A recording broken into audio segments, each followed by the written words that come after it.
Ah ouais, Kakebeti.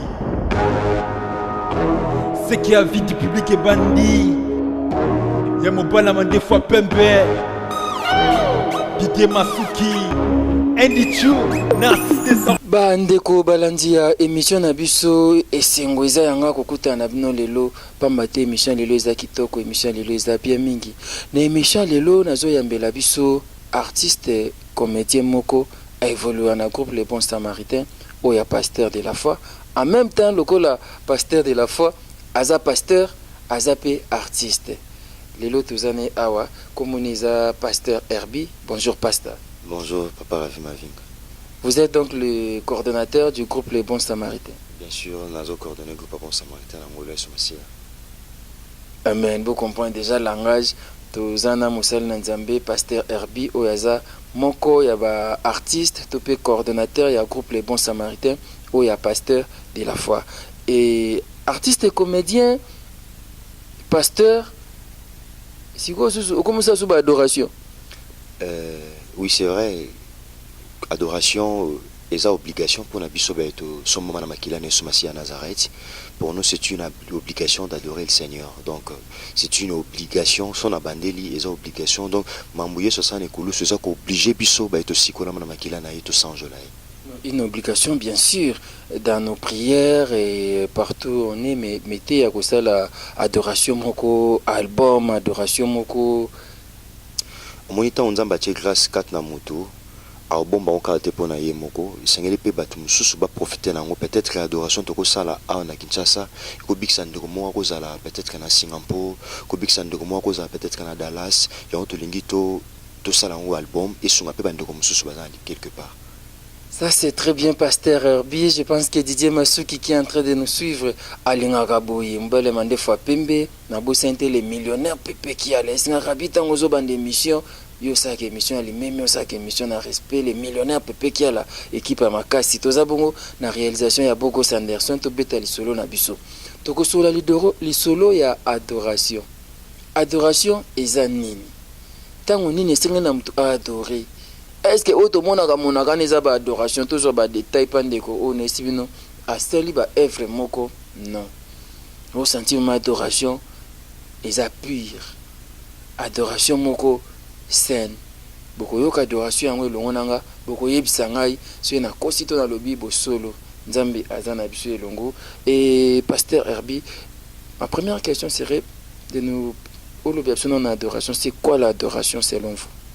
Adoration, selon Gaï, Ezali, c'est citer les qualités de Dieu, ko citer Oyako Sala, pe Oyazo Sala, Ezako Talisaye, pe Oyazali, Ezako rappeler Mounene Naye, ko rappeler Bonzambe Naye, ko rappeler Oyazana Makokia Kosala, ko rappeler Misana Yasane Kolusu Pona Biso, et comme ça Biso Ba Otoza.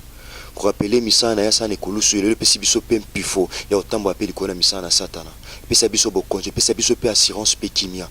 Donc adoration je crois pour nanga c'est ça ko présent ko talise oyaza ko talisa ebo jindo ya bonzambe boye ko présenter yango ko yebise yango. Je crois que sans jolaye c'est ça l'adoration. C'est ça l'adoration. Et Bible elobana biso les vrais adorateurs adoreront en esprit et en vérité. Première question est que Batuni balobi les vrais adorateurs mais banina koloba les vrais adorateurs après ba ke ba ceux qui sont na esprit peu vérité ponani. Vraiment le vrai adorateur parce qu'il y a aussi bien sûr des faux. Mais Bible le vrai Jean chapitre 4 Bible les vrais adorateurs adorant le Père en esprit. Un vrai adorateur c'est quelqu'un qui a premièrement reçu Christ comme Seigneur et Sauveur. Parce que quand on reçoit Jésus-Christ comme Seigneur et Sauveur, automatiquement Dieu le Père a caché aux alibons molio au centre. Dira automatiquement Saint-Esprit a permettre que biso to kumisaye na molimo parce que ba comme ça nzambe te na musuni. Ba adorer te na musuni. On peut louer Dieu comme ça likolo mais adoration c'est euta na âme. Adoration est fan dans la âme. Donc ozo bisa nzambe zo uta te na ba l'œuvre no mais zo uta na âme na yo. Donc adoration tontobi le vrai adorateur c'est quelqu'un qui a donc tout le monde a sainteté katinaye tout le monde a sanctification mais premièrement Pour nous causer la vraie adorateur, il faut avoir reçu Christ comme Seigneur et Sauveur. Donc mutazui identité ya bonzambe, c'est alors qu'il a un vrai adorateur. Il faut avoir l'identité du Christ et puis tout ça pour être appelé vrai adorateur. Donc c'est-à-dire ceux qui ont ça l'adoration, kaka bongo ozanayo petoté et wanasko comme nango faux adorateur. Il faut y ba ozo sanjo la mutu, ozo sanjo la nzambo azamo santu, ozo sanjo la nzambo azamo yenge bene. Ozo adorateur c'est quelqu'un ozo pe sanzambe bilei. Yaya so mutu présenté au biloko za salité okobanga kolia bilei na ye. Ende ko rabi, to pe sa biloko pa nzambe o asala mukilio. Jésus-Christ de Nazareth, la personne pour qui et par qui toutes choses sont créées. On peut ça. Tala, ozo pesa muto asala mukili, muto asala misio to liaka. Muto asala mabelo to matela. Muto asala likolo, asala ba mapata. Ozo servi ye biloko, mais faut à la peto, c'est ça. Il faut avoir il faut maboko bilobi qui ira à la montagne de Dieu, qui adorera le Seigneur. Et ça muto asala maboko peto. Muto asala maboko makilate. Donc il faut être saint, il faut marcher dans la sainteté, dans une vie de sanctification, là on peut adorer Dieu. C'est-à-dire des gouvernements et biloko kitoko et outre na supermarché to pe na grand hôtel mais mutalibo mte au servir yo est-ce que kolia na éviter to beta lisolo na pasteur Herbie Awa ya adoration bana nzambe belé ba olanda biso na ko sepela pour partager vidéo to comprendre importance et adoration to comprendre et sika et adoration na vie ya ba Christ et ko sa malamu mingi pasteur Herbie. C'est quoi la difficulté dans le monde? Pour nous, en profondeur, il y a pas d'adoration au CLT, tout expliquer dans le bateau. Et ils ont des églises, ils ont des banzembu, ils ont des comités, ils ont des cantiques, ils ont la Bible. Et pour nous, tout le temps, comme vous êtes dans l'église, je ne vais pas citer le nom, pour nous, ils ont des banzembu, il y a un Nzambe non oyo ba mission ba komakani ba Matu Samuel ba Denis Ngonde ba frère Nabiso Moïse Matuta ata oyo po komi wana déjà ba koyemba ngote po na église ba yemba ka yangote. Bon, et vraiment eza ignorance eza kozanga ozala enseigner ba o ba komango bazaka batu. David azaki mutu, David azaki angeluté. David azaki mutu ozu batokola ba Azaf azaki mutu akomaki. Mais bazaba neti bisote différence ezani. Bisoko to na nouvelle alliance, on est dans ancienne alliance. Nous, moi Jésus-Christ de Nazareth, il y a même batu nyos na ma papu na ya kotsa ba onanda kuna anda kwa santo. Dengolo ba ete biso to na Jésus-Christ de Nazareth. Bon ba adorer sans Christ. Parce que ba adorer Christ ça na ombre, mais biso to adorer Christ a fongoli maboko po ya mabota nyos. Donc bon ba adorer Christ na ombre. Donc ba komaki na bien sûr ezaki ba inspiration. Le pasteur Herbie ozoboya ba adoration à David oboya ba nzimbo David. Naboité Nabi David, baza ba kulutu na papa na biso basala nzambe na ancienne alliance. Ba comment? Mais so pe Bible, isi pas magité isko mamati lelo, peut-être ba adoration po to sala, ezo ngo kota na kata Biblia. Ba de la foi ba pasteur de la foi ngo kota. Ba adoration ba ndeko mususu évangéliste en cause peut-être ngo kota. Mais zo kota de parce que de quoi ça grâce ça quand ça déjà Bible. Moi ba adoration côté. Donc ton babi ki ba zoaka uta na Bible, ba ki David azaki muto. Bah, David aussi avait ses faiblesses à lui. Moïse pas à ma faiblesse na David Moïse pas à qui mout. Moïse a qui une inspiration mais nzamba succès inspiration t'es nationale alliance. Donc les inspirations continuent. Donc nzamba zo continue toujours quoi inspirer batou. Donc so babi qui bas yembaka ou ta na Bible bien sûr bah ils sont dans les bons mais ils ont ignorance parce que ils ont l'inspiration sur nzamba bomba en ancienne alliance et ils sont en nouvelle alliance. Ils ont batou sur nzamba boira ou ça en ancienne alliance. Leti ba biso to pas bima ancienne alliance. Mais nous avons mis sur la nouvelle alliance. Après Moïse, après Abraham. Et on dépend de la souveraineté. Donc, on dépend de la souveraineté en Zambie. Ma bomba biso aboua tu ya ancienne alliance. Alingi tu ya natan grâce. Natan oh Jésus-Christ de Nazareth en matin quoi pas si quoi la biso. Ngolo baki bandeko ba yimba kaka banzembo David, banzembo nani. Ba na bo yimba banzembo nyonso bazo sala erreur. Oui, bandeko ana oui, Nzambe pas pe sa bomba inspiration baza pe bato. Baza pe bato Nzambe pas ko inspirer bango. Bazana bandenge ba ko komisa Nzambe. Mais pourquoi baroza la borné kana banzembo Nzambe a bi chanter pour moi un cantique nouveau. Oui, bien sûr. Nzambe bito yembele nzembo asika po ani ko bandela ka maloba aussi loba mapa na bato mais lelo Nzambe zo sopa maloba na mitema bato Nzambe zo sopa maloba komi ebele donc o tokozwa bomba linka o eza na Bible puis ils ama bete mais ba inspiration so continue ba inspiration silate donc c'est une ignorance et un manque d'enseignement désolé puis ça bango bongo ah wo so église eza na manque d'enseignement bon église en fandi wa Bango bayebi bandimela nani basala makambo nini Christ.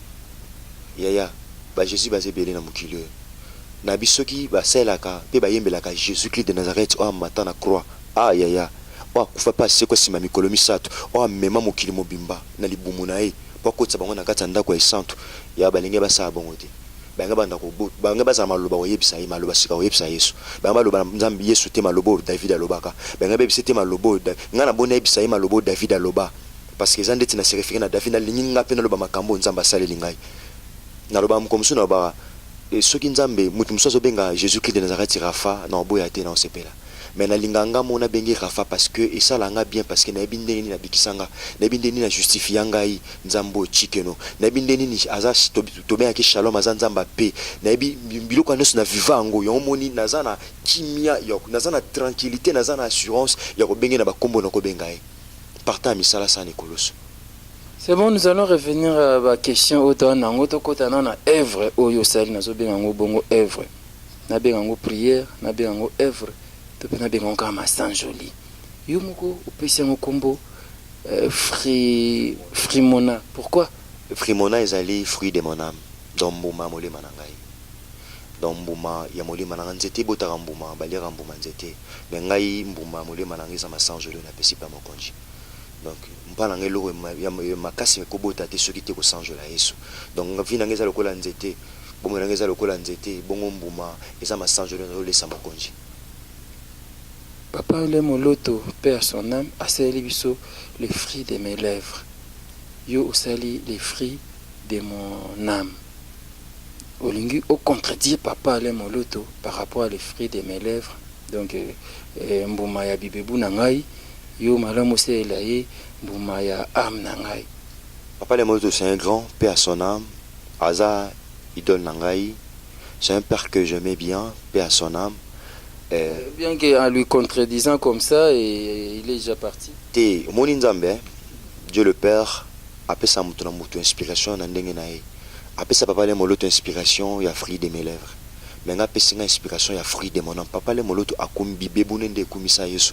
Menga na dinga ite za bibebu. Dinga ndeza ya molema na ngai parce que adoration fanda na âme.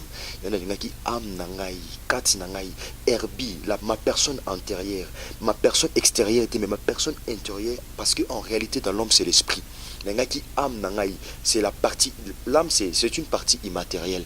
Dinga ki âme na ngai yango descend la mokonji yango na baki fruit de mon âme. Déjà sous contredire yete comme ko corriger papa Alain Moloto. Non, c'est pas ce que vous dites là. Papa le moloto aza papa nanga c'est un grand asaba œuvre belé o ngapele l'autre na yoka ngo mikolo nyonso. Tant zoboya l'œuvre na ye et adoré ou malamu âme de adoré donc zomo ki papa le Moloto a loba bien tena corriger non papa le Moloto. Nul n'est parfait hein? C'est pas mal ce épée ou mais qui ko corriger par abi ya zati so mutaponi rouge yo linga plus le baki muta sali choix rouge a sali choix malamu te. Sunzamba pesi fruit de mes lèvres nganda pesi nga fruit de mon âme. Donc aza papa nanga aza idole nanga. Je crois que l'inspiration des fruits de mes lèvres nganda pesi nga fruit de mon âme. C'est bon pasteur Herbie, je pense qu'il y a Lisungi à Bogo Sanderson, mon réalisateur de tous les jours, de tous les temps. On va suivre cette œuvre, cette adoration. Suivons fruit de mon âme, Frimona et œuvre à pasteur Herbie Otozane Lelo. Boyo kango attentivement na litoi ya Nzambe et ça malamu. Suivant, on se retrouve tout juste après. Alléluia. Jésus-Christ, tu es le seul et l'unique vrai grand prêtre, accomplissant, alléluia, les sacrifices complets et définitifs. Jésus, tu es la seule offrande définitivement valable contre le péché. Nous t'adorons avec raison, Jésus. Alléluia. Nous t'adorons avec raison, car tu es le missionnaire qui a accompli, alléluia, valablement sa mission. Tu es la vérité qui fait de nous les vrais adorateurs, qui fait de nous les meilleurs adorateurs. Car tu es monté dans la nuée en présence des gens pour qui tu étais mort. Et de la même manière que tu descendras, alléluia, dans la nuée, en présence des gens pour qui, alléluia, tu étais mort. Oh Jésus-Christ, tu es Seigneur. C'est une perte pour moi, Herbie, un jour, de ne pas voir en face de moi le roi de gloire que j'adore, à chaque instant. Oh, c'est une perte pour moi de ne pas voir un jour Jésus que j'adore. Oh, cher Saint-Esprit, prête-moi les mots afin d'adorer Christ d'une manière autre que autrefois. Merci, bien-aimé dans le Seigneur. nous vous présentons fruit mon âme, c'est-à-dire fruit de mon âme. Parce que Dieu le Père est à la recherche des vrais adorateurs. Il est dit, les vrais adorateurs adoreront le Père en esprit et en vérité.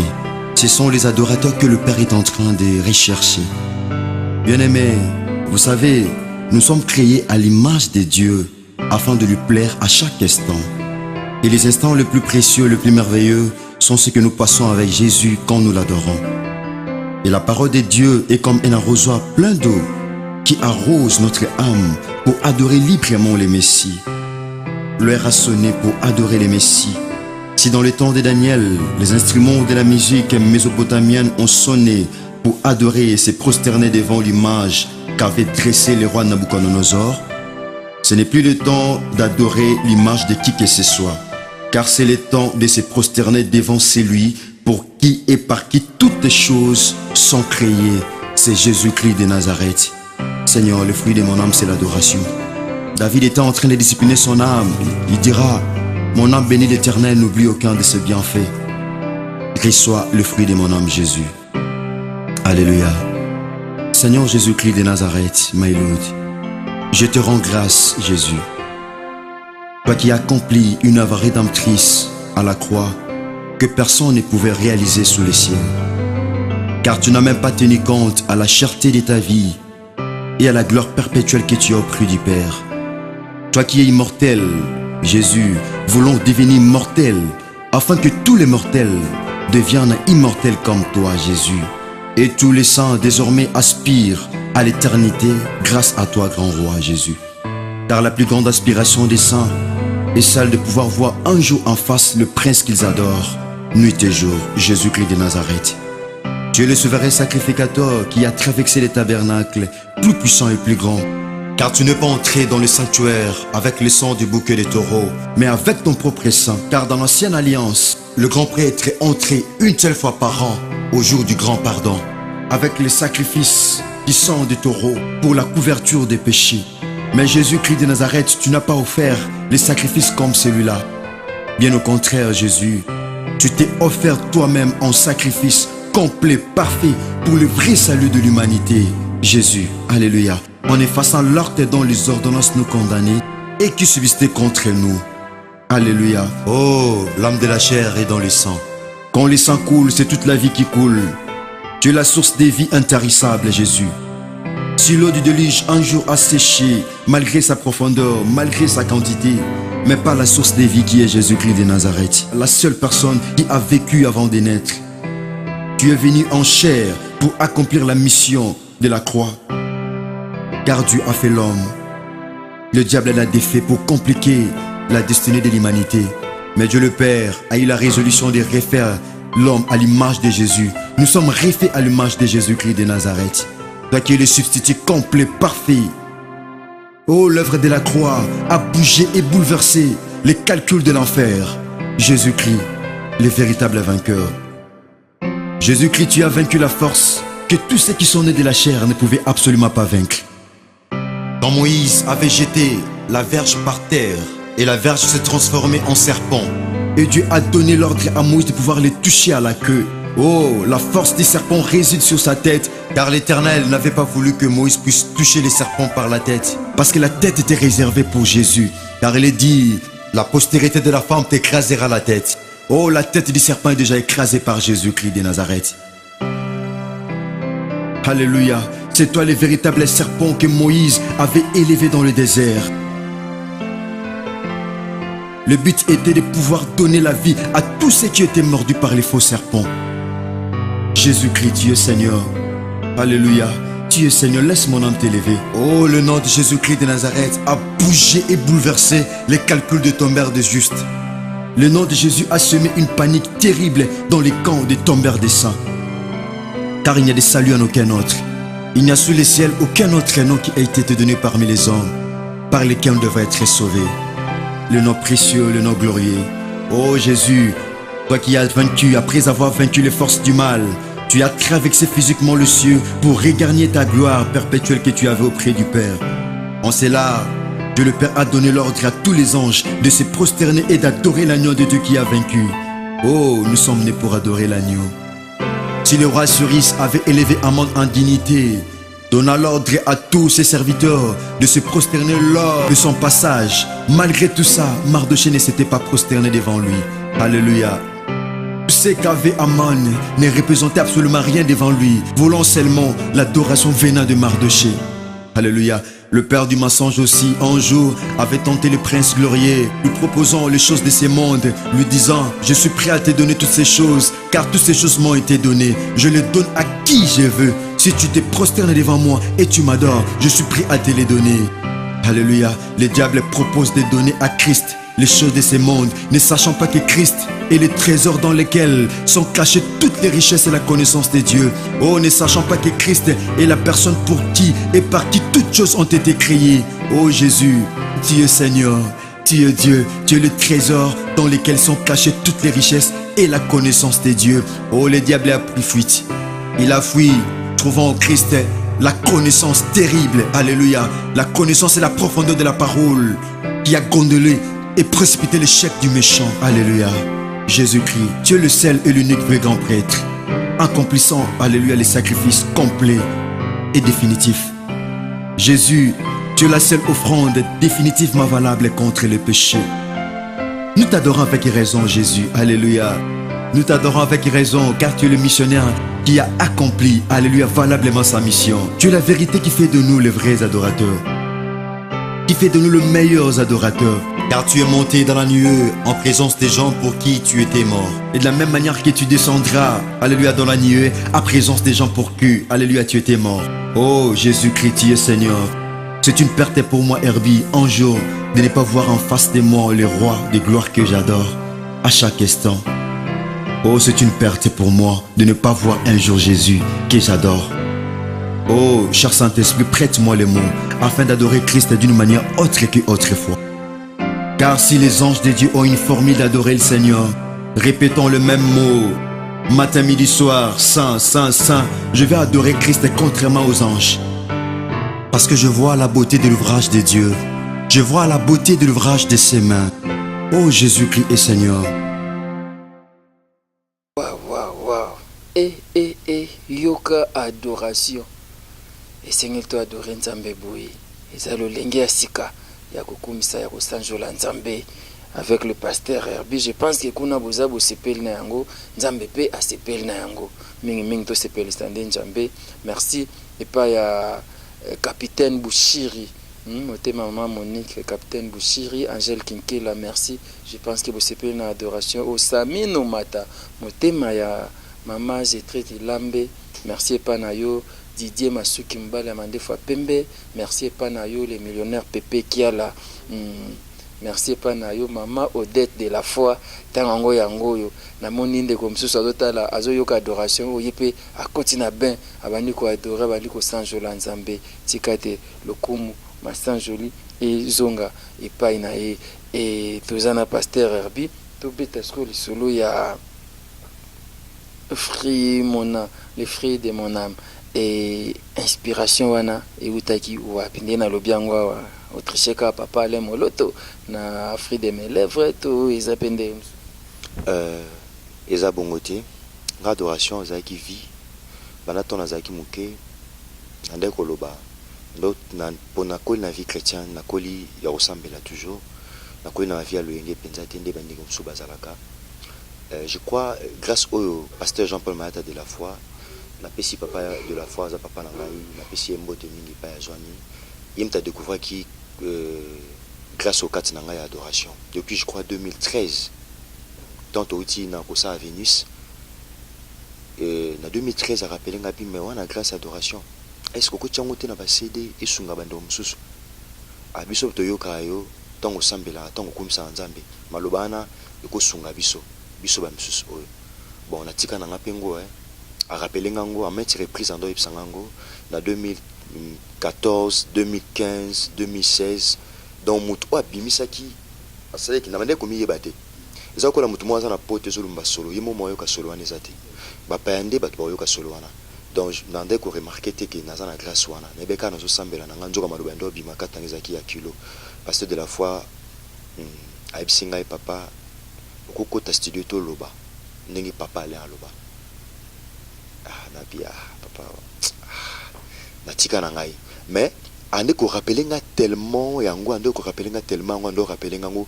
Tant que comme en 2017, na préparatif à cause de la foi, 4e édition zaki na Bouddha. Pasteur Jean-Paul,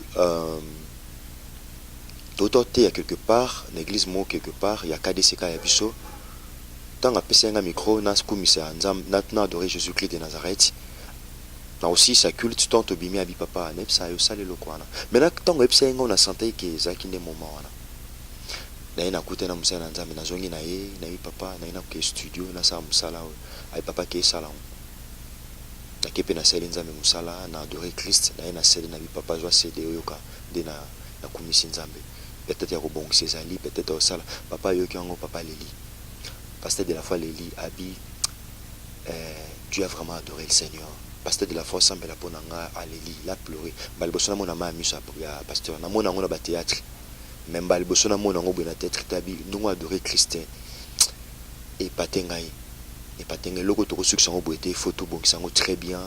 Tout le monde même va support va CD pour qu'il y ait partout et sur ma bande comme sous je crois mais muta bimisa il peut d'inspiration ana. Nga mona mi yeba ite eza muta rappeler ki nga ngoto ne sutra bi eza pe bongoko c'est pasteur de la foi. Oui. Tu comptes ya ko panzana ba CD partout dans le monde nengeza. Et bien sûr tozo compter et panzana bande ko nyonso ba yokango ou même bazana fin fort Amérique na fin fort Afrique y Asie Amérique pourquoi pas même l'Océanie partout na mukili ba yokango. Donc pour ça na biso sko eza bongo bande ko nyonso balanda na mukili mo. C'est bon, on est avec toi. Parlons un peu de ces. Il y a un morceau auto tu gochana. Titre n'a encore Frimona ou bien c'est un titre Frimona. Et na katia Frimona au lobby, na oki phrase moko lobby na l'heure a sonné. C'est ça? Ouais, l'heure a sonné pour adorer Jésus. Voilà. Qu'est-ce que tu voulais dire là? Au moni surtout dans la Bible, dans le livre Daniel chapitre 3, tout le monde en roi Nabucodonosor a érigé qui statue d'or. Oyo na maboko yigo ya pesa ki basala atinda ki peuple nyonso bagumba melai mais Daniel malgré ça fuka makité donc babeta ki ngonga babaki tongo ba instrument musique ya Mésopotamie et sonné moto nyonso classe nyonso fuka ma pour adorer maintenant malgré ça Daniel a fuka melaki était mais au moment où je vous dis l'heure est sonnée oyo sengeli maintenant toi adore ceux qui roi Nabucodonosor a tellement ça qui statue pour nous adorer image c'est maintenant le moment où ngonga est sonné parce que maintenant bien sûr ngonga est sonné qui ba cloche sonné pour nous adorer plutôt image ya mutu image et keko roi salaki mais cette fois-ci ngonga beti nzambe tata a beti singonga pour que toi adorer moi na yo atinda pour que faire la biso na mokili Jésus-Christ de Nazareth. À l'époque il y avait aussi des hommes de Dieu, des grands prophètes qui adoraient aussi les bons dieux, les créateurs du ciel et la terre. Ok, bien sûr. Les bateaux bakumisa nzambe mais lelo wana bakumisa nzambe na ombre bien sûr dans le baki en Bible bien livre il y a Colossiens chapitre 2 verset 14 à 15 le but tout ce qui se faisait dans l'ancienne alliance n'était que l'ombre. Or la réalité c'est Jésus-Christ de Nazareth. David bakumisa nzambe na ombre mais biso to kumisa nzambe na ombre était na en grâce na au Christ c'est à se révéler. Toza suna tango kumisa nzambe na ombre te donc ngonga si sonné so bato msusu bafuka mela bikeko so za na bato bafuka mela basi bafuka mela mbongo c'est le moment où ngonga sonné o bato basoma na makilele somasia bafuka mapona kozongisa nkembo pe lokumu na moto abongi na yango c'est Jésus-Christ de Nazareth. Bon auto kolanda isa français auto kolanda pe ya lingala msusu na CPP o explique en français ndenge lobi mpo bato bako tika na facilement. Tu as dit effaça l'acte de l'ordonnance. Bible dit dans Colossiens chapitre 2 toujours, la Bible dit Christ a effacé l'acte dont les ordonnances nous condamnaient et qui subsistaient contre nous. Donc il y avait des ordonnances écrites dans nos vies. Mais partant de l'œuvre de la croix de Jésus, toutes ces ordonnances-là sont déjà brisées par Jésus-Christ. Donc l'œuvre de la croix a brisé, nous a amnistiés. Donc l'œuvre de la croix nous a rachetés, a fait de nous tous un royaume de sacrificateurs. Donc Christ a brisé l'acte dont les ordonnances que nous condamnaient. Christ les a brisées. Voilà pourquoi nous l'adorons. Oui. L'homme a été fait par Dieu et défait par les diables. L'homme a été fait par Dieu et défait par les diables. Dieu refait encore l'homme. C'est ça, non? Évidemment, Dieu a refait l'homme à l'image de Jésus-Christ. Donc c'est comme ça. Dieu a fait l'homme. Dieu a créé l'homme. Dieu a fait l'homme. Le diable l'a défait pour compliquer sa destinée. Mais Dieu le Père a eu la résolution de refaire l'homme à l'image de Jésus-Christ. Donc, biso papa Rabbi Mavinga, ngai ndeko na bino Herbi, ndeko na biso Bogos, au pasteur de la foi, nous sommes tous refaits à l'image de Jésus-Christ de Nazareth. Pourquoi Dieu a refait l'homme à l'image de Jésus? Parce que quand Dieu avait créé l'homme, si nous lisons la Bible dans Genèse chapitre 1er verset 26, Nzambabi créons l'homme à notre image et selon notre ressemblance pour qu'il domine. Donc Dieu avait créé l'homme pour qu'il domine à tout moment. Mais le diable a eu jalousie. Pourquoi? Parce que nous avons eu domination, nous avons eu pouvoir, nous avons eu capacité, nous avons eu capacité à tchekat na mutu. Diable a jalousé tellement mutu. Aïe ko défaire mutu, aïe ko kosa mutu, mutu ko na lisumu. Donc l'homme était défait par le péché. Mais le coup le lisumu côté na bomo mutu, il a fallu que Dieu refasse maintenant l'homme. Maintenant Dieu a eu la résolution de refaire l'homme. Mais Abi, comment pourrais-je refaire l'homme? Abi non. Je dois refaire l'homme à l'image de moi-même, mais en me présentant comme un fils. Comprendre? Parce que dans la création, Dieu s'est manifesté en père, mais en rédemption, Dieu s'est manifesté en fils. Abi non, il faut naimokuna luka na bandila kusala moto, mais na image à Yesu. So na saki na image na biso mais na bandila so kusala moto. Donc l'homme est refait à l'image de Jésus-Christ pour na moto arzongela ba capacité o azaki nango ba ses capacités authentiques. Donc son pouvoir authentique, son pouvoir perdu, l'homme les récupère maintenant partant de l'œuvre de la croix de Jésus. Partant yamusala na Yesu. Donc l'œuvre de la croix a fait que Nzambe abandila kusala biso. Donc toza dans le bas tout ça qu'il bosso ancien modèle. Donc Nzamba seli biso to comme maintenant nouveau modèle. To bi nouveau modèle ezaka na option ou ezala raté ancien modèle. Oui. Pardon, je vous comprends bien, on est en train de suivre tous et tous en adoration, tout comme kolobela création. Et par là tu voulais dire que Dieu nous a créé deux fois. Bien sûr, donc Dieu nous a créé une fois. Oui, mais diable nous a défait par le péché. Mais Christ, Dieu a refait l'homme. Donc, nous avons dit que ça spirituellement. Donc, l'homme a été créé physiquement, mais moi, mais Dieu a refait l'homme spirituellement partant de l'œuvre de Jésus-Christ de Nazareth. Donc, nous sommes refaits à l'image de Jésus. Donc, parce que tes nouvelles marques, Papa Rabbi, nouveau modèle, option ou ceux qui option sous les ancien modèle, na nouvelle marque ou na nouveau modèle, option on zamba service ça au coca pour nous changer la Yesu bien. Deux options au satana à roko sa souhaité. Ça c'est très bien, c'est trop fort. Et dans ce pays, à chaque fois, on a une phrase, peut-être on a une qui rabi, on a une adoration na opo batwazoga, ma précision na bango. C'est très bien. Et le nom de Jésus Christ a créé panique. Le nom de Jésus, au moni l'oufelo banga comme souhaité. Ils ont pas comme belé temps na mokilio o lelo yo kana souhaité parce que ba ko na mosi bakufa. Ils ont comme monté ko tanga ma mikolo no sokola kombo na Yesu. Eza kombo elatisa biso ba santo elamba sika o muto ko longola te. Eza kombo esala biso nzela sika o to ko bunga te. Donc kombo na Yesu kombo eningisa kombo etengamisa lufelo. Kombo c'est le nom de Jésus-Christ de Nazareth. Tala bilobi il n'y a de salut en aucun autre. Bilobi il n'y a de salut en aucun autre. Il n'y a sous le ciel aucun autre nom qui a été donné parmi les hommes par lesquels on devait être sauvé. Eza kombo ebikisa biso. Eza kombo ebouja misala enfer. Eza kombo etenga misala le koma ko tengama. Pourquoi? Parce que eza na kombo ko etangama lu fe lezonga souter hôtel matu don ndenge zala ke tengama parce que eza na kombo ko etangama quelque part yango ebouja yango. C'est le nom de Jésus-Christ de Nazareth. Nabi, le nom de Jésus-Christ a bougé l'enfer. A bougé les calculs de l'enfer, a bougé les calculs de ton mère de juste. Dans le nom de Jésus, et tu as panique, moko terrible. Donc, des mots, panique, panique, combat, Yesu pour la libérer. Les panique, mot éternel au besoin. Les panique, mot yassi, libérer au besoin. Et sinon, nous aide jusqu'aujourd'hui. Il suffit seulement. Et Zaka, il suffit qu'au tangango. Il suffit tambi, quiconque évoquera notre Seigneur sera sauvé. Pour la mutabika, c'est un cabé la combinaison à Nazareth, à Obika. Je vais aller encore plus loin, beaucoup Sanderson, je dirais quelque part au lieu, dis-moi blasphème, dis-moi bon. Tu as dit, et Dieu a donné l'ordre à tous les anges d'adorer Jésus-Christ de Nazareth. Parce que Seigneur qui Nzamba tinda moto ya na sela mabele po bikisa bato. Nzambe aucun parmi les anges, aucune créature a encore télé ma po bikisa moto. Donc Christ a le bas qui perd je suis prêt à descendre pour sauver l'humanité. Christ a quitté, il a vaincu les principautés, il a vaincu les démons, il a vaincu la magie, il a vaincu tout. Maintenant, il a traversé physiquement le ciel. Yesu a maté le kolo batu bon tala nengazo mata. A maté le kolo na bonzambe. Tango a regagné gloire na zaki na ngonzambe tata monike mo na longi abino ba angelo bo sanjo la moto ya longi bo sanjo la Yesu donc ba ange ba se mobiliser na likolo pour na ba sanjo la Yesu pour na ba gumba mela ba bino que la gloire soit rendue à celui qui a vaincu, que la gloire soit rendue, que la gloire lui soit rendue pour les siècles et les siècles. Donc gloire et la pas Yesu pour na libela 10 ans, 20 ans, 15 ans, 100 ans, et ça pour la libérer. Donc, sous l'ordre de Dieu le Père, il y a un ordre, ange bagumba mele, et ça ordre bagumba mele. On n'en peut rien. Vous comprenez, je vous avais dit, on est en train d'adorer, on parle de l'adoration.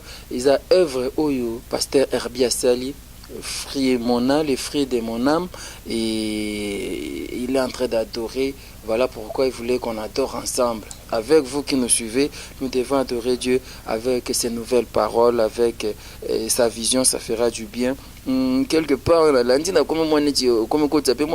moi qui bolenge na kati. Et au lobby qui est l'unique et le seul vrai grand prêtre.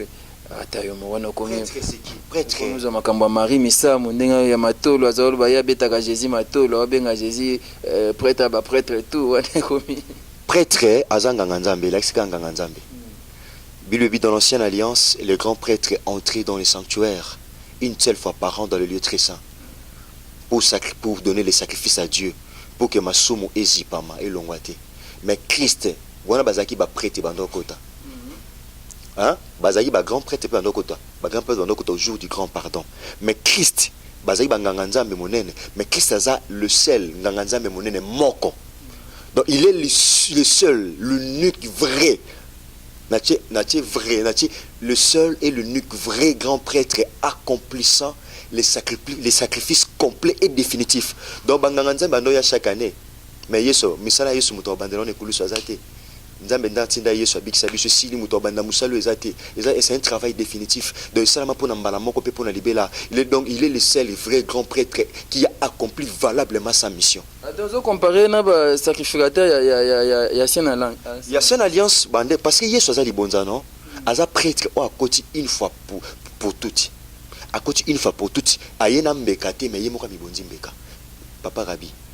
Ba prêtre kala bande ko ke ko bonza mbeka mais bande ko ndete ko mi bonza mais Christ ayaki na mbeka te mais ayaki yemo lo la mbeka ya somona ele ba mi Papa Rabi kota na shamba no ke kufa yo linga Papa Rabi mafinga papa ndeko nanga bugos babi na yo papa ke na shamba no ke kufa kuna ke kufa ke na shamba o linga mutabat na mukibaba ngaliwa mais Yesu abi papa ngana ok na ke kufa mutu mwa yibi kinde na ke Bible yo Bible na Isaïe chapitre 53 azaki lokola mpate oyo azaki miwe azaki na tina kolobate lokola nyamo bazo mema na boucherie po bakata biteni. Donc Christ aibe kende na ibena ki kokufa. Donc grand prêtre aibe kende na ke bonzambe ka bena obima na ozonga la famille na nga na ozonga la bana. Mais Christ aibe kende na ke bena ki kokufa na mukili.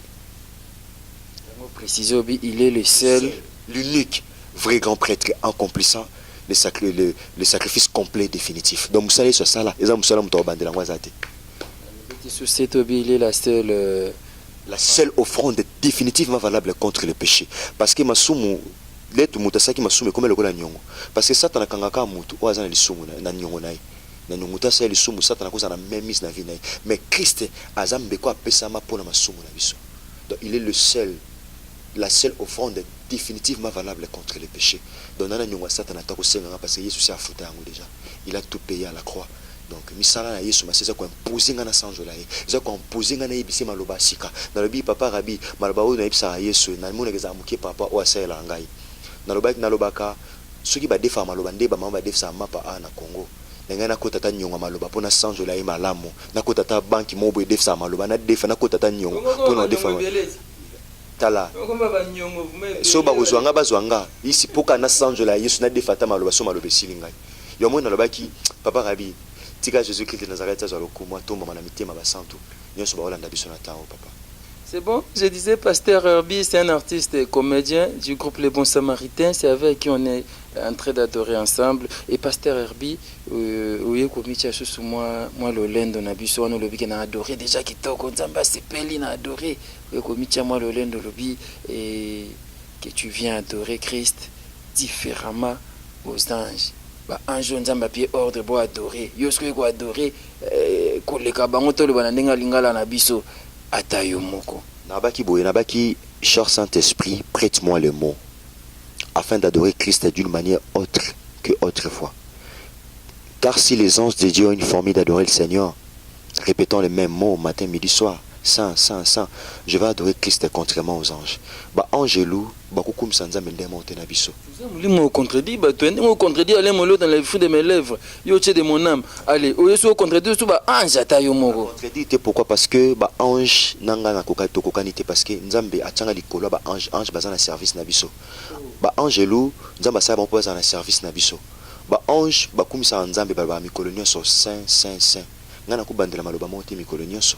Papa Rabi na lamuki na binzambo za malamu na lamina fona bandana loba ni maloba pe asikati ezala monotone ba na yo na bi kolo def sanga maloba na sengi maloba na bi na molio mosantu parce que yenda pesa biso maloba ko misanzana na bi Saint Esprit prête-moi les mots na bi molio mosantu def sanga maloba pona ko misanzambe lo lenge mosusu so ba angelou ba na formule ko misanzambe baloba ka mosantu mosantu mosantu tongo moi pe pourquoi ngali ngina kumisa nzambe te lo lenge lo bango bazo kumisa parce que ngana zo mona bikamo nzambe parce que ngana zo mona bolamo nzambe nazo mona bikela mo nzambe nazo mona o nzamba sala nazo mona misala maboko na ye ezo tinda ngana sanjo la ye na lingite na banda malobo na ye bina lingo def sanga maloba asika o ko permettre ngana sanjo la ye donc c'est comme ça nazo contredit ba ange te bango bazana bango bakumisa nzambe ba mo santu selon attribut nzambe bango ba mona ka nzamba za saint biso mona ka nzamba za saint to kumisa ba lo ndina ko benga nzambe Rafa ange le ko benga nzambe ako jamais ko benga Jésus Christ de Nazareth Rafa nga benga ke Jehova Rafa parce que abikisa ngai angelu alo banzamba abikisa angelu abela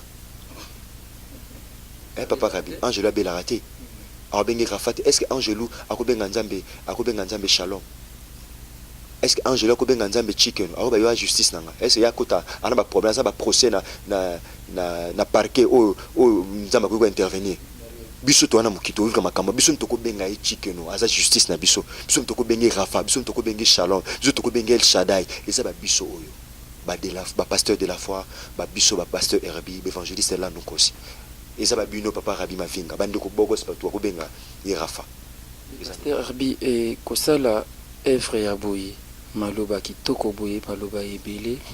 Tu ne trouves pas que ba biso ba congolais biso ba eto consomaka ba œuvre yango tolingaka plus ba mélodie a bien je intéressé biso qui ba maloba ebele o tina kati au moins que sur le plan commercial c'est comme si œuvre na yo ko tout là Bilobi, c'est la main de l'Éternel qui a le pouvoir d'agrandir et de fermer toutes les choses.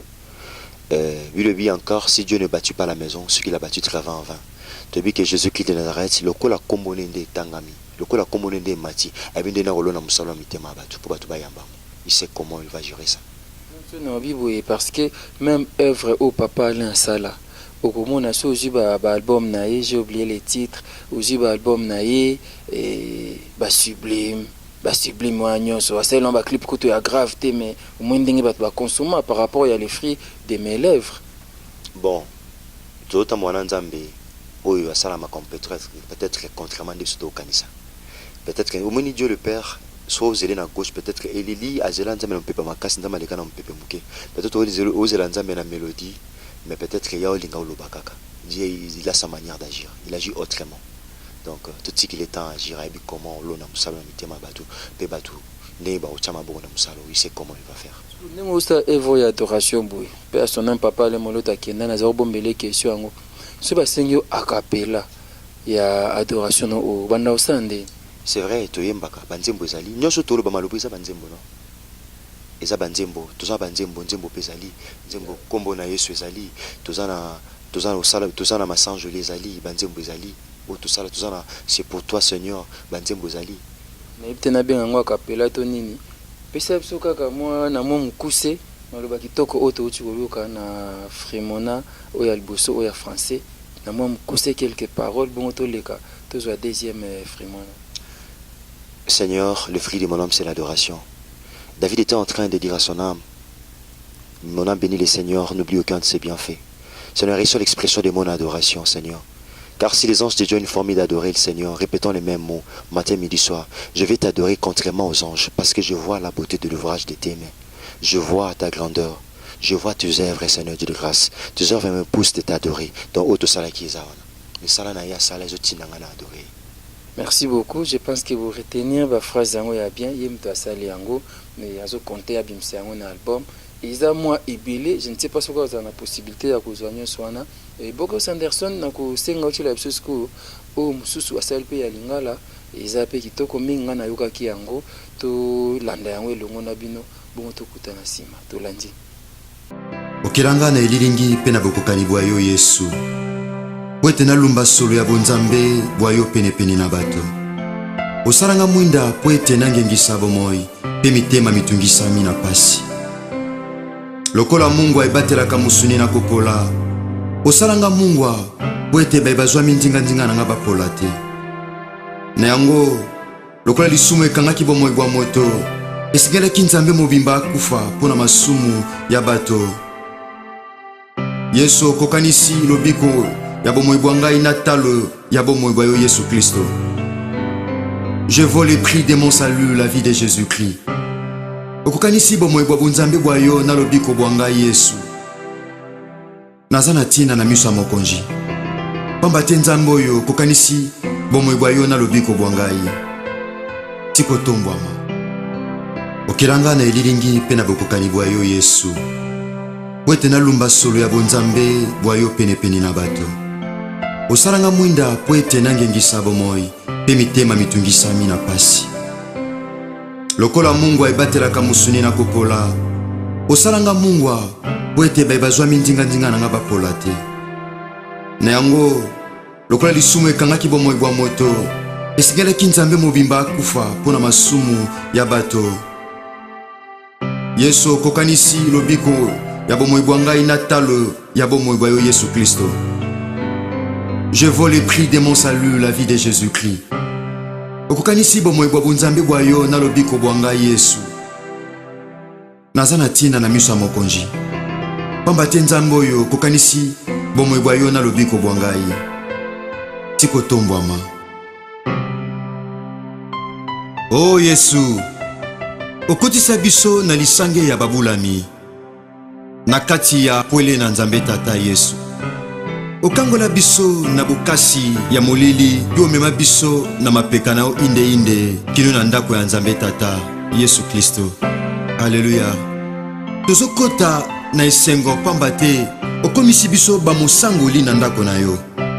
Na nzela makila na yo nde tozwa bokoti ya pete na ndako ya nzambe tata Yesu. Na nzela sika pe ya bomoi oyo Yesu ofongola pona biso. Alléluia. Okwisa efelo ibande kopimela biso bojali ya nzambe tata. Yo nde nganga nzambe monene otiama na ndako ya tata.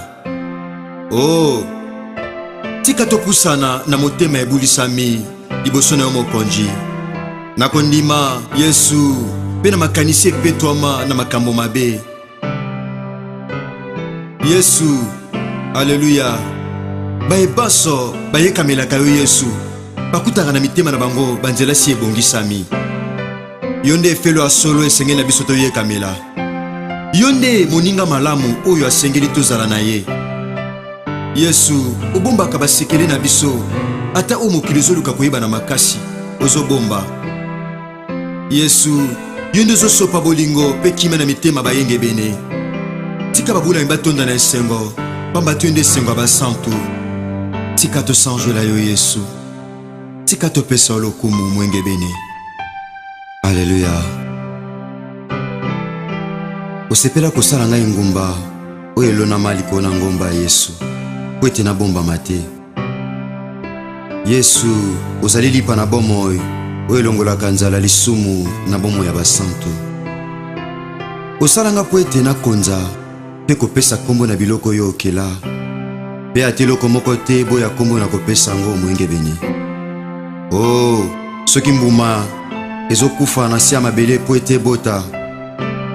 bilaka na yo eza na ntina te ya kokufa na bomoi bwa ngai po ete ebota pamba te okokisaka bilaka bwa yo na bomoi bwa ngai ata osi na bosana otika bambume yo na malasi ya talo yambo aliwa na yo Yesu po ete bebakwa na malasi na nsima lisekwa bakuta bilamba ya pamba na lilita po malasi etikala bango na maboko elingi oloba ete na nsima lisekwa ozaka na posa ya malasi ya bomoi oyo ezali bongo masanjoli ya basantu soki Yohani alelaki na emoniseli po ete amonaki te oyo azalaki na makoki ya kofongola buku ya kojipama.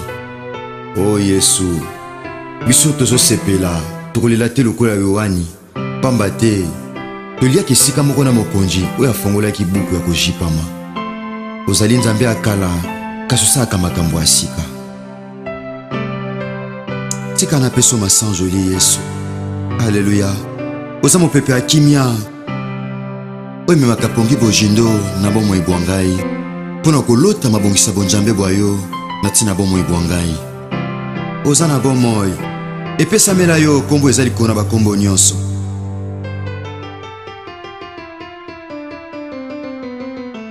Liboso na yango mabolongo nyonso ezofukama na likolo na se na mabele mpe minoko nyonso ezotatola Yesu yo nde Nzambe solo mpe ya bomoi Jésus-Christ de Nazareth.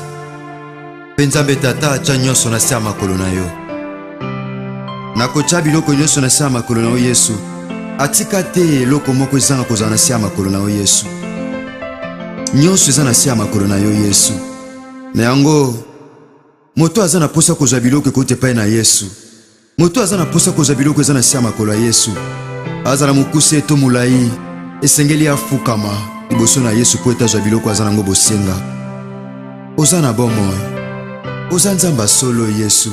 Oh ntongo bazobeta oyo basete na ekulusu Yesu makili ezosopana Satana azosepela azoloba ete suki mpo na ye mpe mpo na mokili esuki nzoka nde misala na Yesu Masiya na ekulusu ezosilisa ye makasi mpe ezopesa basantu pifo ya kotambola likolo ya misala na Satana.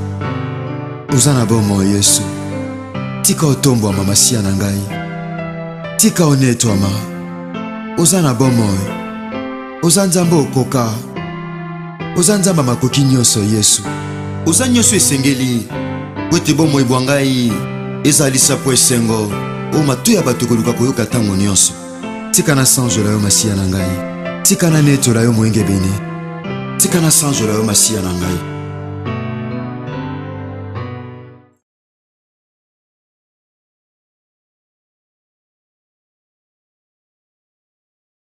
Voilà, merci beaucoup Sanderson pour cet élément d'adoration. Oh, quelle grâce. De juillet l'eau, élément d'adoration. Ce que l'on a adoré, soit exemple wana. Soit tamaluba wana, bimi pa na yo, Nzambe akosepela na yango.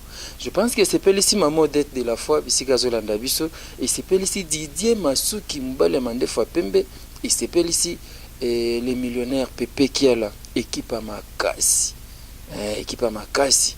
Pepe Kiala, il s'appelle ici Charlie Malula, 3 fois Dior, Oya José de Londres, il s'appelle ici Linda Estona Marai, na Bosanité Nadine Bolingo, et Tozongi, Tobeta Lisolo, na Mukolo ba everyone, Eza ya Nzambe, mais ye mutu, asali yango, zolinga bimisa sur le marché pour que to consommer yango, frima, Frimona. Est-ce que nous sommes Frimona tu as distingué on est.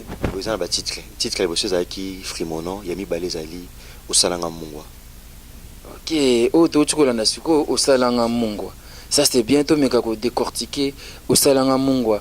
Na moi le bango popo c'est singa na suna minute mingité et c'est ça on va adorer comme ça et au Salanga Mungwa po batu baza ndinga nanga c'est ça ba polate.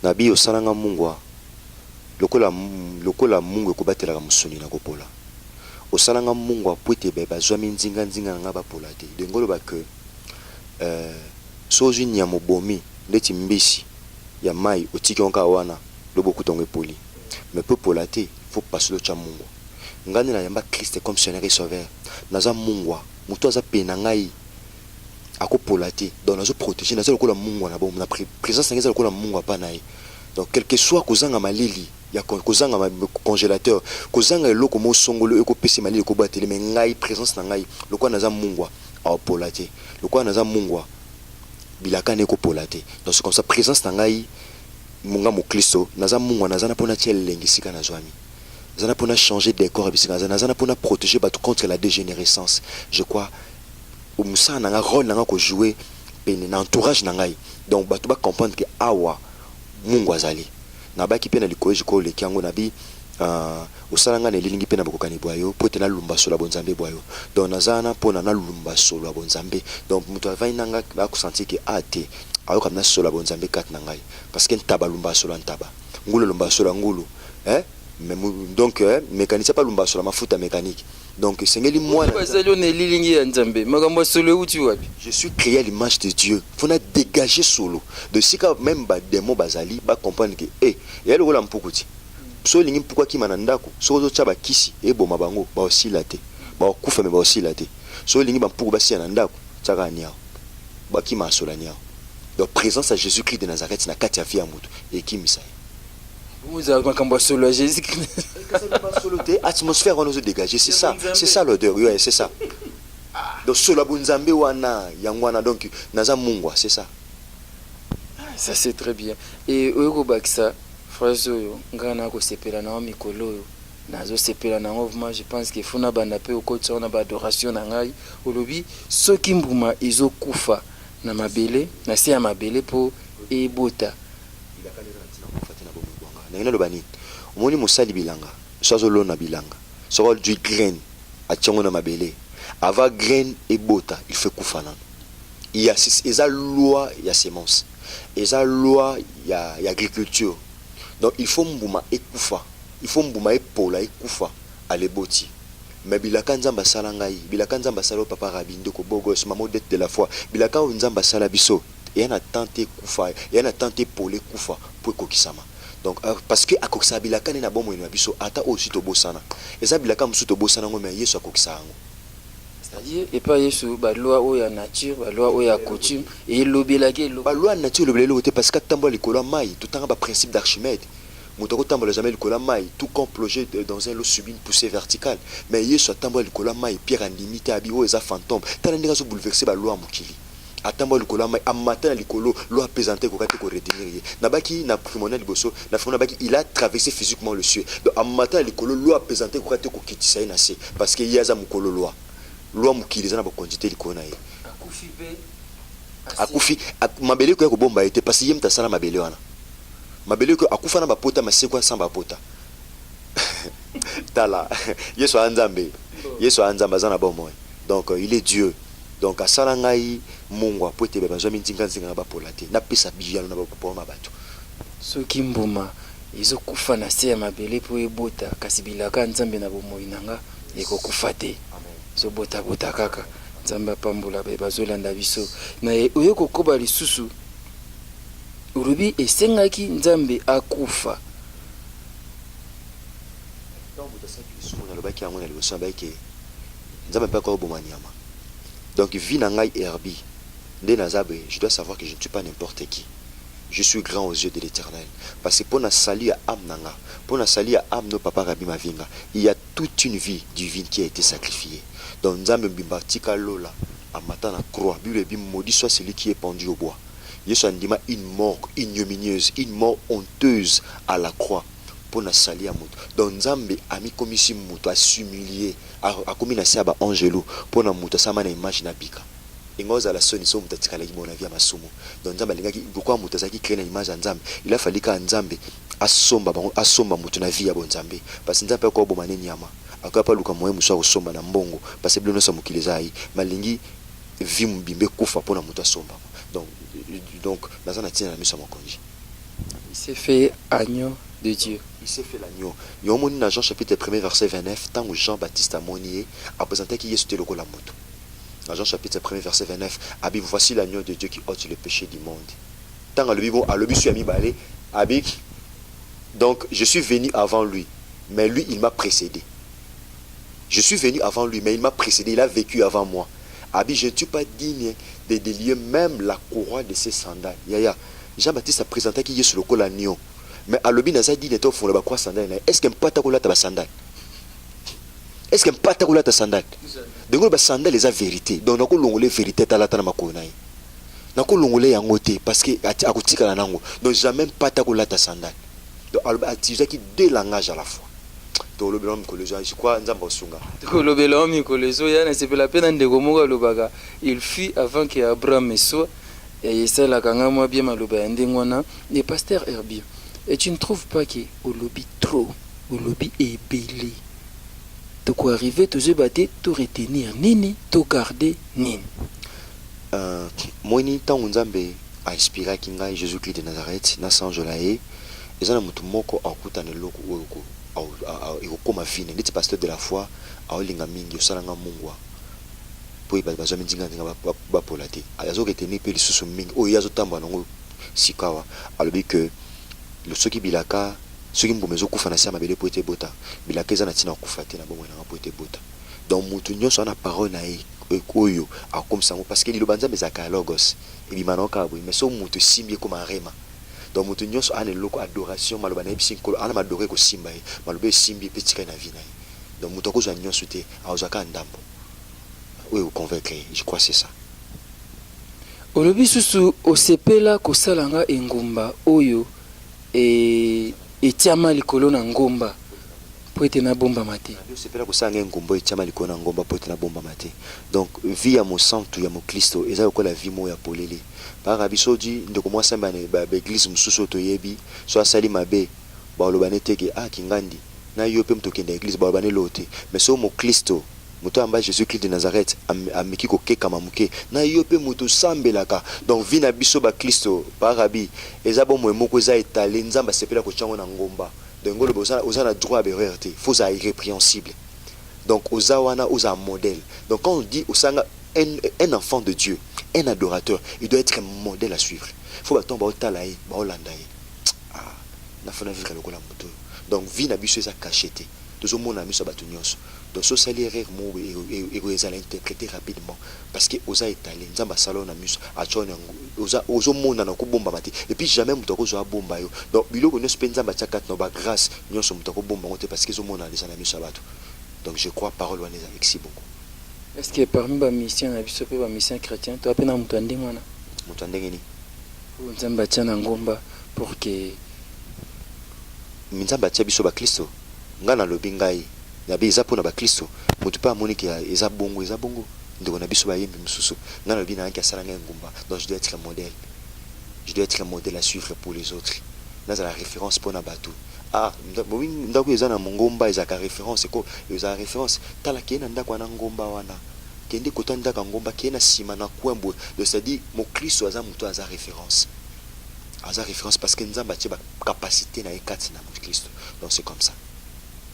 C'est bon, pasteur Herbie, mais comment tu koki ko sala poto yeba ou wana za vrai adorateur to adorer pe lokolayi parce que j'étais avec un homme de Dieu, j'ai oublié les noms. Ayebisingana banze mna biso msuto yemba ka pe na lola ba yemba kango. Mais na ba na vérifier ngo bon to sola ngo bien nayi. Banzembo ba mission so babeta misusu babeta ngo pe na lola. Abi nzamba zo yemba nzembo muto aisala ana na mokili. Et yebisa biso to ko bandeni ki o wana za vrai adorateur, à toi adorer en esprit et en vérité.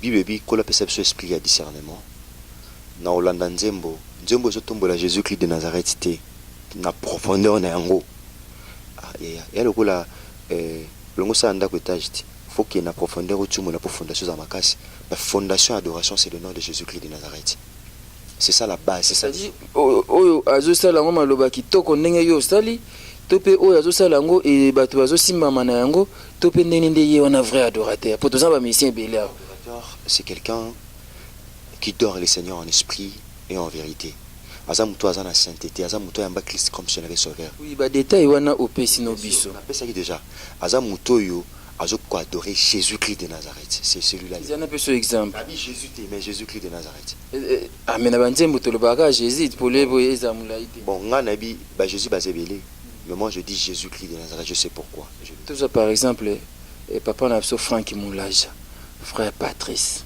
frère Matou Samuel papa mso Denis Ngonde ba o biso to mona tozo mona mingi bango na frère Moïse Mbiye frère Moïse Matuta pesa biso exemple non ya vrai adorateur na bango wana nyonso na ye penza mingi non pona ngai na ye penza non liboso pona ngai ba Jésus basé belé tout mona ba bar Jésus na kati ya Bible na livre Actes des Apôtres ils avaient tumbelé pour mona mutu moko mona Jésus mais biso to ko adorer avec précision quand on dit papa Rabbi Mavinga tobi papa Rabbi ba Rabbi basé belé ba Rabbi musu baza quelque part Rabbi oyeba na ti ba bengi nani ils ont dit Rabbi basé belé mais faut préciser Rabbi Bisiam oya bon samaritain au papa pasteur de la foi Kamba non eba maman beninga.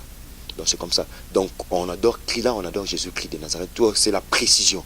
Dans notre test, identité dans la c'est ça. Dans la nous n'avons changé là directement. Donc comme ça, Yesu, il y a Nazareth ou Amata la croix. C'est comme ça. Dans la identité dans la que j'adore Jésus-Christ de Nazareth. Je l'adore en esprit en vérité. Donc ça, mon parole, tant que zobima, tant que loba adoration zobima, moi en nzamba en esprit discernement oyebake. Ça c'est une vraie adoration. Le quoi je pose dans le discernement pasteur, tu as confiance na yo, ko pese ko c'est la ça qui oh ça va boyo ka banze munaye ata mama Micheline Chabani, ata papa Le Moloto, ata bon, n'éviter. En tout cas, j'aime Jésus-Christ de Nazareth, il est Dieu, il est puissant, tant basant tout basangana pona ko sanjo la ya sepelaka tellement azanzamba bomo. Mais là, il a fait de nous tous un royaume de sacrificateurs. Tous habitants sur Banganzambe, tous habitants sur Bagumba Meli. La vraie, tous sur Bagumba Meli, tous au Gumba Meli. Je crois que c'est important, Makasi. Ça c'est bien, c'est important, Makasi. Biso moto luka ba discernement na biso au discerner nzembo, au discerner au pona, wapi au kumsela nzambe. Surtout so yo ki ba kombo mo bu na kati, ezo tato la bonzambe te wana kukumisa te. Pasteur Herbie koyoka ba adoration na yo apparemment, je ne sais pas. Dans l'adoration, tu adores en même temps. C'est comme si tu prêches, c'est comme si tu enseignes, et je ne sais pas, c'est les nouveaux styles ou bien quoi. Il y a des fois, nous allons s'adresser directement à Christ.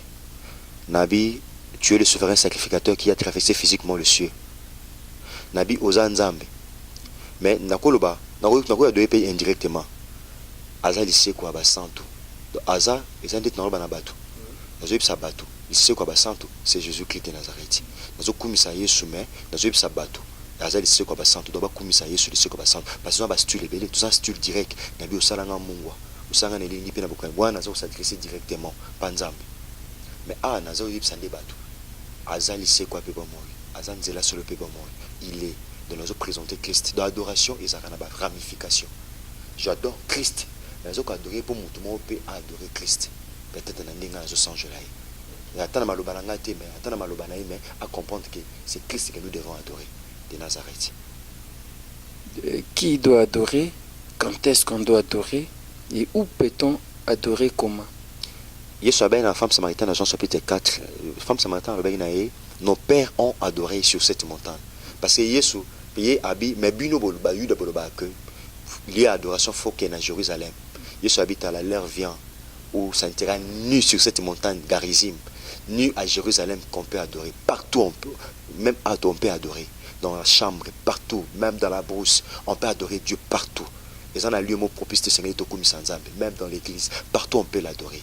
Parce qu'il est partout, Aza omniscient, Aïma Kamunyon, Sayoka Abiso à tout moment, il est partout au même moment. Il est omniprésent. Donc partout on peut adorer Dieu. Qui peut adorer Dieu? C'est que c'est celui qui a reçu Christ comme Seigneur et Sauveur. Si vous avez un cacha moli au centre, il y a des moutouana à opé sans coloma sans joli poilier. Il n'a qu'à adorer. Tant que on a tant que nous bican adorer, ils en a tant que Seigneur toi adorer tout sans je l'avais mis colonioso. Tout tombe la guitare onioso, ngongagnoso. La Bible me dit Dieu siège au milieu des louanges et d'adoration. Vraiment, on est en train de citer. Dieu siège au milieu des louanges et d'adoration. Mais les autres, tout le monde va mission comme trop plongé dans la louange et adoration, comme un peu négligé, pas trop. Et je ne sais pas. Comme ça, il y a louange plus que adoration. Veut dire que ça plus côté commercial ou bien ça m'a cassé dans l'adoration. Te, tout le babon était néo de Rabbi Olobi. Et ça a inspiration de quoi peut-être à l'inga louer na nzambe mais nga na linga na adorer parce que tout le monde peut louer tel bon ma parole yemba ne kimbo na yawe yembo ko kisna bilaka motote yakokani na mais ba maloba mso awozindo mutel bon ma ko loba ngote mutu nyonso mpaka no peka ko louer na tout le monde peut louer mais tout le monde ne peut pas adorer. Tout le monde peut louer mais tout le monde ne peut pas. Adoration, c'est la propriété privée. Donc il descend, ils allaient kobengi salo la et quitte na sepa ina bato. Oui, adoration muto yambi Christ comme Seigneur et Sauveur. Et zokum sanzambe. Ils ont saka nzambe merci. Ils ont autant nzambe. C'est ça, la louange c'est ça. Même lorsqu'on n'est pas chrétien, on peut louer. Mais Dieu, tout le monde peut louer Dieu. Même un sorcier dans l'église peut louer. Mais au moins dans une église magicien, à bougi ma bolongo na se, à tomber ma boko, à se changer la mokondi. Aïe aïe aïe. donc c'est réservé pour les chrétiens. C'est réservé pour ceux-là qui ont reçu Christ comme Seigneur et Sauveur. C'est pour ceux-là qui ont l'esprit de Dieu. Adoration, et ça pour bangondi bakose. Adoration ça bilei mokonzi aliaka. Mais d'autres religions, bah quoi adorer t'es. Adorer c'est quoi? Et ça qu'on vénérer une divinité. Dieu créateur. Oui, adorer c'est élever une divinité. Hein? Et c'est ça adorer. Selon logique, selon le dictionnaire à Mukinde Salama. Malgré que les occultistes passent au dictionnaire, Moutoumsou pas bien adorer, peut-être un bon. Soit adorer Moutoumouaza même Dieu le Père, le Maître du ciel et de la terre.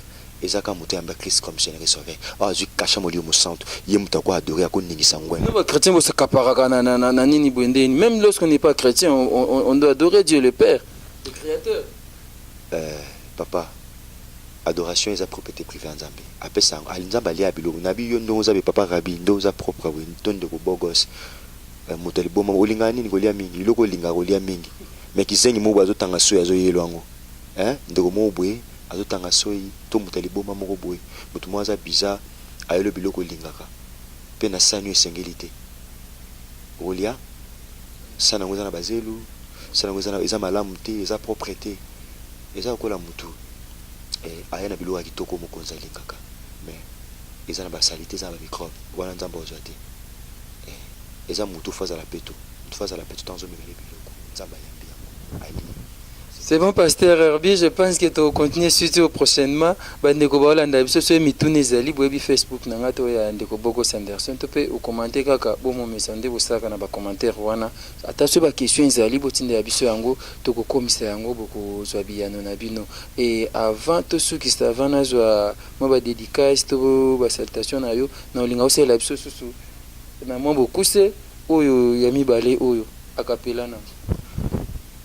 Kelanga nelilingi pena bokokani bwa yo Yesu pote na lumba sola bonzambe bwa yo pene na bato osalanga yi mwinda pote na ngengisa bomo pe mitema mitungisami na pasi osalanga mwinda pote ndeko azobika na molili Yesu abunga nzela te kolo lokola musuni batelaka lokola Mungu ebatelaka musuni kopola osepela kosala ngai Mungu wa Yesu Masia pote beba zo minzinga bapola te naza Mungu Yesu yo sala jamais Mungu asi lumba solo Yesu Masia Mungu epolaka te na yango vi nange kopola te bomwe nange kopola te Yesu Masia ndeko zo na biso misane kopola te parce que le véritable Mungu c'est toi Jésus-Christ de Nazareth, c'est toi le véritable sel au batelaka biloko na kopola Yesu Masia soki mbuma Yesu Masia ezopola pe ezokufa na sama bele pote bota bilako osala ndeko na nga mwasi pe ya mobali Yesu Masia eza na tina te ya kokufa eza na tina te kopola pote bota parce que Yesu Masia oza prêt ya kokokisa bilako osala biso tika osanjola ma Yesu Masia tika oneto mepesa mela yo kombo eza likolo ba kombo nyonso liboso na yango mabolongo nyonso ezofukama na likolo na se na mabele pe minoko nyonso ezotatola ete Yesu oza nzambe abomoi pe ya solo na yango mutu aza na posa kozwa biloko epai na yo Yesu azala mokuse to molai esengeli afukama po ete azwa biloko aza nango bosenga Yesu yango biso tozofukama po tozwa oyo toza nango bosenga Yesu Masia tobokofukamela bikeko Yesu Masia pasi na ekeko na eloko na kozwa te nabokofukamela moto Yesu Masia moto akopesanga mbongo Yesu elobi na kozonga yango na ye kotombola Yesu Masia yo oza lizuba ngolu ya aleluya bojini lizuba ngolu oyo ekaukaka te oza libulu ya ngolu Yesu Masia oyo esuka te oza na bomoi oza nzamba solo moko te akokani na yo Yesu Masia ozotomba malikona bakombo nyonso tika kombo ne sanjola ma Yesu obongi na lokumu kembo pe masanjoli. Merci beaucoup pasteur Herbie. Eh bien, on est pratiquement à la fin de notre entretien, notre adoration d'aujourd'hui et je ne sais pas quelques dédicaces ou un message par rapport au groupe Les Bons Samaritains. J'aime mon groupe bien. Je commence d'abord par mon président Jean-Paul Malata de la foi, l'homme de la foi.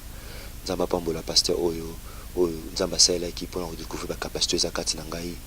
Et papa belelo bazo ko découvrir ba capacité za babana te mais l'homme de la foi a découvert yango na pesi mbote belé na pesi mbote na groupe Bon Samaritain nyonso groupe onde yango grâce na ngebi na ka groupe bon samaritain le colin simple frère mais na rofanda pe na musa na pasteur de la foi grâce et gangi katina ngai pe ministère et gangi na pasteur le na KDC communauté munene na penza reconnu ministère est reconnu na KDC oza communauté munene nzela ya papa au Jean-Paul Martin de la foi merci na ndeko bogos nzamba pambolo ndeko rabi mavinga pe bandeko nyonso obozolanda biso na temps tika Yesu masia pambolo merci particulièrement na maman Odette de la foi nzamba pambolo pe bandeko nyonso bolinga Yesu masia Nazareth ko na mokonzi pe mpikisi tika ete ba vrai adorateur nyonso bamba Christ comme Seigneur sauveur tika nzamba lola pambola bino pambola na bando musika na kombo Yesu Christ Nazareth. Merci beaucoup, Pasteur Herbie. On est pratiquement à la fin de l'émission, comme j'avais dit. Et Evre Oasali, Nanou Ebimité sur les marchés, il a besoin de soutien, il a besoin des producteurs, ceux qui ont mon année pour Evre Oasa sur les marchés. Je dis merci à Bogo Sanderson, merci au millionnaire Pepe qui est là, équipe Makassi, merci et pas merci qu'au Oyago Belisha. Maman Narij Henri Louawa, un enfant pas comme les autres. Merci à Samino Mata, Motema, il y a Maman Gétriti Lambe, merci à Capitaine Bouchiri, Motema, Maman Monique, Angèle Kinkela, Diogo Nabisoka Bongo, Kasongo. Merci Panayo Didier Masuki Mbala Mandefa Pembe, Binonyos Bolandi, émission à l'élo, Nabo Sanité, Wilson Songa, ainsi que Bogo Sanderson, Oasimbi Bilili à l'élo, Tokutani Mbalasima, pour la émission Yassika, avis du public. Merci. Ah ouais, Kakebeti. C'est qui a vie du public est bandit. Y'a mon bon des fois Pembe. Didier Masuki. Andy Chou, Narcisse